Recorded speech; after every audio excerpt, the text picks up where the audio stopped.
In this project, we created a two-dimensional heat array and tested to see if the heat follows our predictions. To do this, we used the numerical method of finite differences to simulate the heat from an initial frame of data and compare it to the experimental data that we gather. Overall, our experimental data matched extremely well with our simulation, yielding an average error under 1% across both experiments.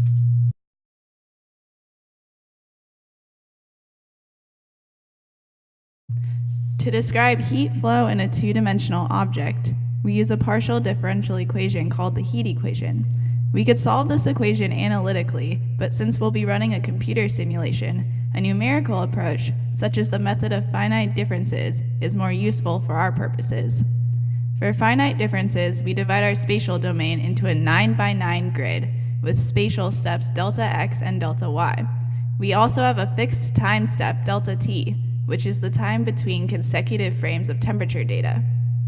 Using Taylor's theorem to approximate the derivatives in the heat equation, we can find a recurrence relation for the temperature at location ij at time n+1 in terms of the temperatures at the previous time.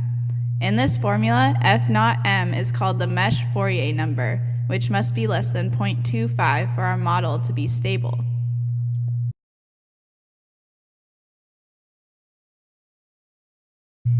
Our experimental apparatus has two main components, the heat-sensing aluminum plate and the Arduino Uno, which interfaces between the sensors on the board and our computer. Our two-dimensional heat array has a 9x9 grid of temperature sensors. The sensors are attached to the plate using thermal epoxy and aligned and electrically insulated by high-temperature resistant tape. Each sensor has three leads: the power, serial communication line, and ground. The corresponding leads of all the sensors are connected together via wire, which plug into the Arduino. The Arduino is a microprocessor, essentially a tiny computer which can be programmed to do many different things. We programmed ours to tell the 81 sensors to report their temperatures, and then send the data to our computer. From this point, our Python program takes this data and displays it in beautiful contour plots.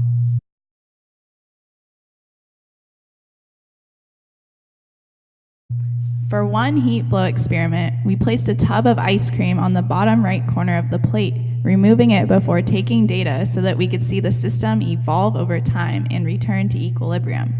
Here, we compare the experimental and simulated heat flow side by side with the experimental data on the left and the simulation on the right. To quantify the difference between experimental and simulated data for the ice cream experiment, we take the first 10 frames of each data set and plot them together on the same axes in a temperature versus time plot for one particular sensor. For example, we can compare the experimental and simulated data for sensor 00, which is at the top left corner of the plate. Here we see that the two data sets follow a very similar trend. We can also compute the percent error at each time and display this in a separate graph. We see that for sensor 00, the largest percent error for the first 10 frames is under 0.6%.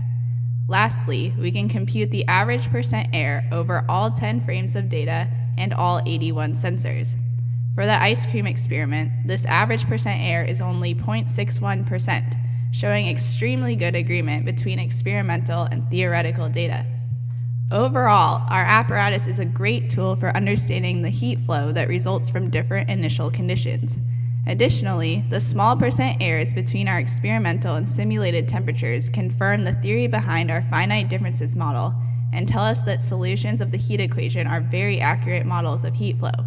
The heat equation works!